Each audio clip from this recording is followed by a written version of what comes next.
আর সুমন, আজকের কাঁচা বাজারের চিত্র জানাবেন। সবজির দাম কেমন, কি বলছেন বিক্রেতারা? ধন্যবাদ মনি।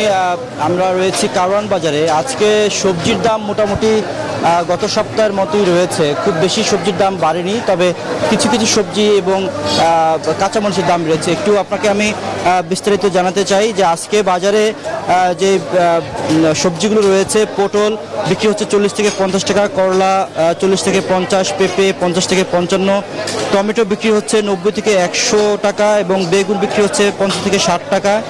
লাউ প্রতি পিস বিক্রি হচ্ছে 45 থেকে 50 টাকা। গাজর বিক্রি হচ্ছে 100 থেকে 150 টাকা। কাঁচামরিচ 150 টাকা, যেটি গত সপ্তাহে ছিল 100 টাকা। আলু 50 টাকা, পেঁয়াজ 50 টাকা। এছাড়া সয়াবিন তেল বিক্রি হচ্ছে আগের দামে 165 টাকা প্রতি লিটার। চিনি 130 টাকা। চিনি গুঁড়া বিক্রি হচ্ছে চিনি গুঁড়া চাল বিক্রি হচ্ছে 160 টাকায়। মশলার দাম কিছুটা বেড়েছে, এর মধ্যে এলাচ যেটি প্রতি কেজিতে 200 টাকা বেড়েছে। ইলিশ মাছের দাম আজকে কিছুটা কম।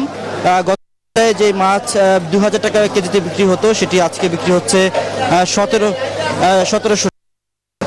আজকে মুরগির দাম কমেছে। মুরগি প্রতি কেজি ব্রয়লার মুরগি বিক্রি হচ্ছে 190 টাকা, যেটি গত সপ্তাহে ছিল 210 টাকা। এবং কক মুরগি যেটি ছিল 360 টাকা, সেটি বিক্রি হচ্ছে 340 টাকা। অর্থাৎ মুরগির দাম কমেছে প্রতি কেজিতে 20 টাকা। ইলিশ মাছের দাম কমেছে, কিন্তু চিংড়ি মাছের দাম কমেছে।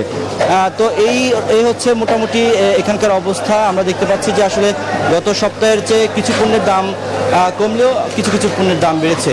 তো এই ছিল আমার কাছে কারওয়ান বাজার থেকে বাজারের সবশেষ অবস্থা। মনে রিয়াজ, সুমন, আপনাকে ধন্যবাদ যুক্ত হবার জন্য। ডমেক্স টয়লেট রাখে ফ্রেশ 100 ফ্ল্যাশ পর্যন্ত, তাই ব্যবহার করুন ডমেক্স ফ্রেশ গার্ড।